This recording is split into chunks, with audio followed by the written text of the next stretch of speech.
नमस्कार दोस्तों, success study Baloda YouTube channel में आपका स्वागत है। आज के वीडियो में हम इस वर्ष आपको जो एडग्रेड पुस्तिका प्रदान की गई है, इस एडग्रेड पुस्तिका के अंदर 3 विषय दिए गए हैं: विज्ञान, गणित एवं सामाजिक विज्ञान। एक और बुक आपको दी गई है जिसके अंतर्गत हिंदी, अंग्रेजी और संस्कृत 3 विषय दिए गए हैं। इस पुस्तिका के अंतर्गत आपको लर्निंग आउटकम्स आधारित प्रश्न दिए गए हैं। साथ में यह जो पुस्तिका है वह इस वर्ष यानी वर्ष 2022-23 की जो वार्षिक परीक्षा में प्रश्न पूछे जाएंगे, उन चैप्टर्स के नाम या पाठों के नाम आपको यहाँ पर सूचीबद्ध किए गए हैं। तो उनको यह देख लीजिएगा कि इस वर्ष की वार्षिक परीक्षा में किन किन पाठों से प्रश्न उत्तर आपको आएंगे। तो देखिए, हम देख रहे हैं यहाँ पर पाठ क्रमांक 2 है भोजन के घटक, है ना। पाठ क्रमांक 1 को जो है इस वर्ष के लिए आपके कोर्स से हटा दिया गया है। इसी प्रकार से पाठ नंबर 3 को भी हटा दिया गया है ना। पाठ नंबर 6 को भी हटा दिया गया है ना। तो आपको पढ़ना क्या है? पाठ नंबर 2 पढ़ना है, 4 पढ़ना है, 5, 7 और 8, है ना।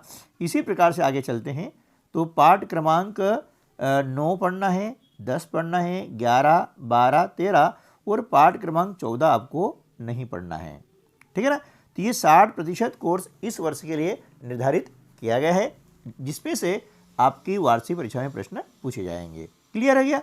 तो इन पाठों को हम वीडियो के माध्यम से आप तक पहुंचाते रहेंगे। तो चलिए, आज का जो हमारा पाठ है उस पाठ का नाम है भोजन के घटक, पाठ क्रमांक 2 भोजन के घटक, ठीक है ना। आप इस पाठ को अच्छे से पढ़ लें और समझ लें, क्योंकि यह पाठ बहुत ही महत्वपूर्ण है और आपको आने वाली आगे जो परीक्षाएं हो रही है उसमें भी ये आपको काम आने वाला है। तो चलिए, इसका प्रश्न पहला है, भोजन के मुख्य पोषक तत्व कौन कौन से हैं, उनके नाम लिखिए, है ना। इसका उत्तर हो जाएगा कि हमारे भोजन के मुख्य पोषक तत्व हैं कार्बोहाइड्रेट, प्रोटीन, वसा, विटामिन तथा खनिज लवण। ये आपके हो गए पोषक तत्व। अगला प्रश्न है, प्रोटीन हमारे शरीर के लिए क्यों आवश्यक हैं? प्रोटीन के पादप स्रोत तथा जंतु स्रोत के नाम लिखिए, ठीक है ना। तो देखिए, शरीर की वृद्धि तथा स्वस्थ रहने के लिए प्रोटीन हमारे शरीर के लिए आवश्यक है ना। मतलब आपको यदि स्वस्थ रहना है तो हमारे शरीर में प्रोटीन की पर्याप्त मात्रा होना जरूरी है। अब ये प्रोटीन कहाँ से प्राप्त होते हैं? तो जो प्रोटीन के पादप स्रोत हैं, है ना, वे हैं तुअर दाल, सोयाबीन, मटर आदि दालें। जितने भी दालें होती है उन सभी दालों में प्रोटीन पाया जाता है। अब प्रोटीन के कुछ क्या है, जंतु स्रोत भी हैं, जैसे मांस, मछली, अंडे और दूध, है ना। ये जंतु स्रोत हो गए, ठीक है ना। तो इनसे भी प्रोटीन प्राप्त होता है। अगला जो प्रश्न है, आहारी रेशे यानी वृक्षांश के मुख्य स्रोत कौन कौन से हैं, इसका क्या कार्य है, ठीक है ना। इसका उत्तर हो जाएगा आहारी रेशे, जिसे हम कहते हैं वृक्षांश या इंग्लिश में बोलते हैं फाइबर, के मुख्य स्रोत हैं साबुत खाद्यान्न, दाल, आलू, ताजे फल और सब्जियां, ठीक है ना। वृक्षांश का कार्य क्या है? वृक्षांश का कार्य है कि बिना पचे भोजन को बाहर निकालने में हमारे शरीर की सहायता करना, है ना। तो फाइबर जो है हमारे शरीर के लिए बहुत ही आवश्यक है, ताकि जो बिना पचा भोजन है, अपशिष्ट, है ना, वह क्या होगा, आसानी से शरीर से बाहर निकल जाता है। अगला जो प्रश्न है, किसी कागज पर तेल की बूंद गिर जाने पर धब्बा क्यों बन जाता है? इस धब्बे से होकर आने वाला प्रकाश कैसा दिखाई देता है? तो देखिए, किसी कागज पर जब तेल की बूंद डालते हैं या तेल की बूंद गिर जाती है तो वहाँ धब्बा बन जाता है। क्यों बन जाता है? क्योंकि तेल की बूंद में वसा होता है। वसा यानी फैट, है ना, जिसके कारण क्या होता है कि कागज पर धब्बा बन जाता है। इस धब्बे से होकर आने वाला प्रकाश धुंधला दिखाई देता है। कैसा दिखाई देता है? धुंधला। ठीक है ना। वसा यानी फैट।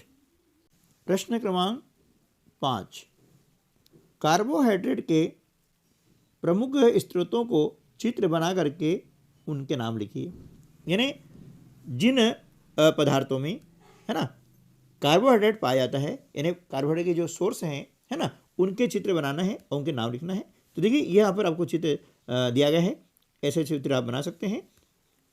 आप देख रहे हैं कि शकरकंद है ना, शकरकंद ये आलू है, ये नाम लिखा हुआ है। ये गन्ना, ये है पपीता, ठीक है, ये तरबूज, ये आम, मक्का, है ना, और बाजरा, ये गेहूँ, ये चावल, है ना, ये बाजरा है और ये क्या है? चावल। तो इस प्रकार से हम देख रहे हैं कि इन सभी में कार्बोहाइड्रेट पाया जाता है। तो इनके नाम यहाँ पर हो गए हैं। ठीक है ना। और चित्र भी आप इसको बना सकते हैं।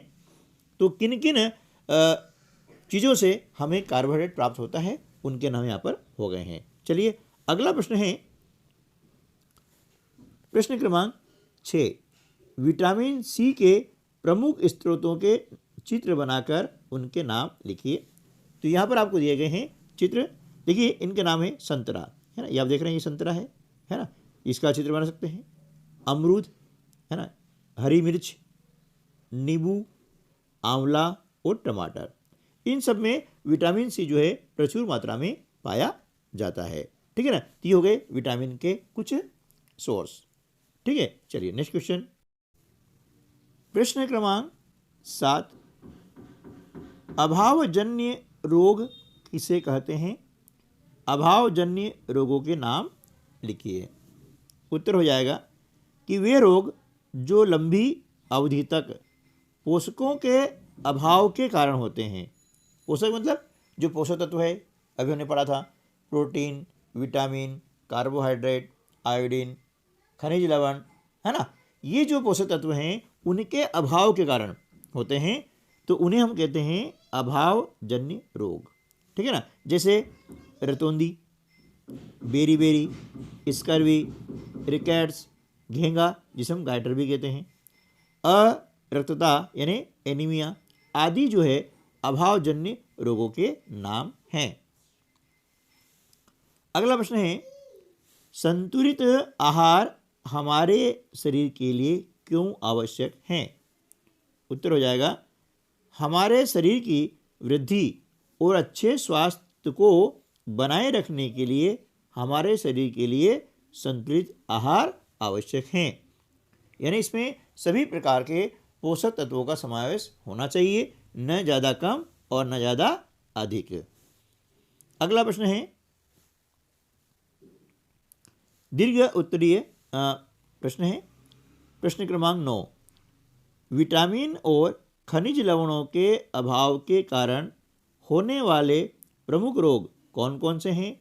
इनके प्रमुख लक्षण भी बताइए।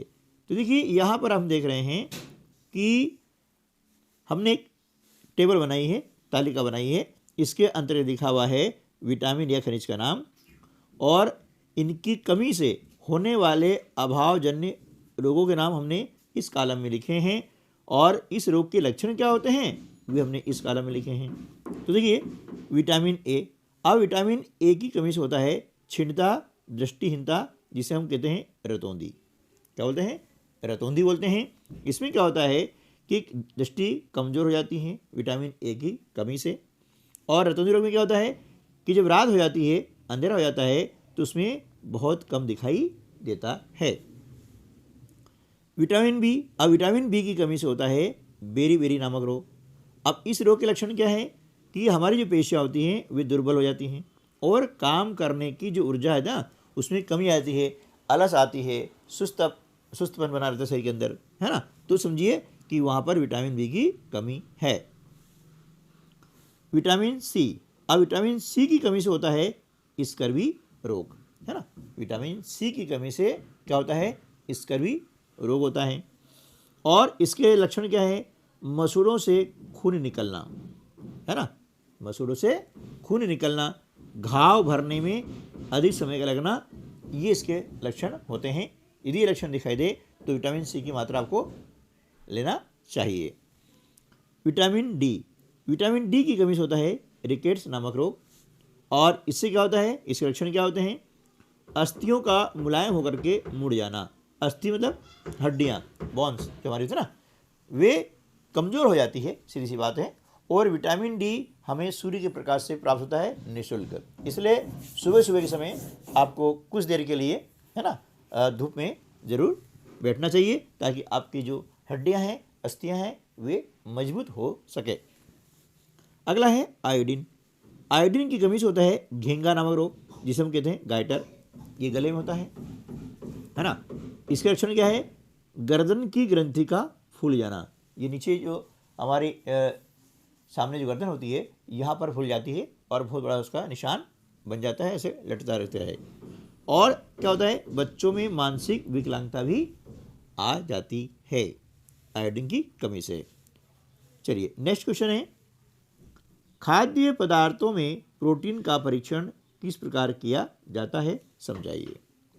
उत्तर हो जाएगा, प्रोटीन के परीक्षण के लिए खाद्य पदार्थ को पीसकर चूर्ण बनाते हैं।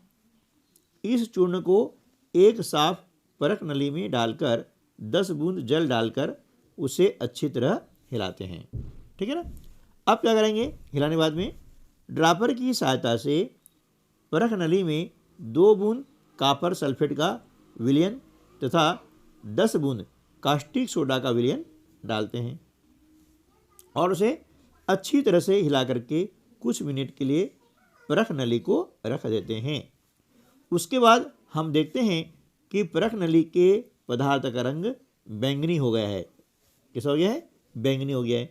अब बैंगनी हो गया है, इसका मतलब ये हुआ है कि खाद्य पदार्थ में प्रोटीन है ना। तो बैंगनी रंग क्या होता है? खाद्य पदार्थ में प्रोटीन की उपस्थिति दर्शाता है। इसका मतलब ये हुआ कि उस खाद्य पदार्थ में प्रोटीन है। इस प्रकार से हम किसी भी खाद्य पदार्थ में प्रोटीन की उपस्थिति को जांच सकते हैं, उसका परीक्षण कर सकते हैं। ठीक है दोस्तों, तो उम्मीद है कि वीडियो आपके लिए हेल्पफुल साबित हुआ होगा। वीडियो अच्छा लगा है तो लाइक कीजिएगा और अपने अन्य दोस्तों को भी शेयर कीजिएगा। मिलते हैं अगले वीडियो में, तब तक के लिए नमस्कार, जय हिंद।